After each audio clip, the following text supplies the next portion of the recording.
Ma question s'adresse au ministre chargé des Outre-mer. Alors que les Néo-Calédoniens ont par 3 fois confirmé la volonté de rester français et que le gouvernement a reporté les élections provinciales, nous apprenons que vous discutez avec les membres du Front international de décolonisation, mouvement séparatiste téléguidé par l'Azerbaïdjan.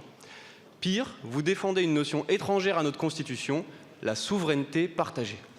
La souveraineté partagée. Quand allez-vous mettre un terme à cette hypocrisie ? Vous défendez la République quand le sujet concerne la métropole. Que défendez-vous quand il s'agit des Outre-mer ?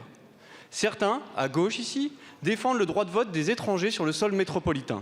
Votre gouvernement, avec les mêmes de gauche, refuse ce droit de vote à des Français d'Outre-mer sous prétexte qu'ils n'y résident pas depuis 27 ans. Soyons sérieux.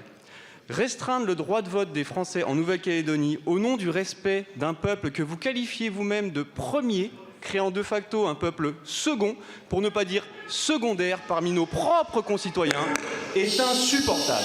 Réclamer une citoyenneté à 2 vitesses en Outre-mer, en France, est anti-républicain, qu'on se le dise. Soyons clairs, la France est une et indivisible. Vous nous trouverez toujours sur votre chemin quand vous tenterez de l'éclater en communautés, peuples et pays. Mes chers collègues, la Nouvelle-Calédonie est et restera française. La réponse a été donnée par nos compatriotes de Nouvelle-Calédonie 3 fois non. Non, non et non. 3 référendums. Pourquoi vous entêtez, monsieur le ministre ?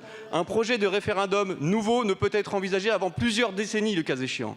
Au lieu de rouvrir des débats qui veulent diviser et fracturer, allez-vous opter pour l'urgent et le nécessaire, à savoir la reconstruction économique et sociale, plutôt que de vous enliser dans des débats institutionnels volontairement clivants ?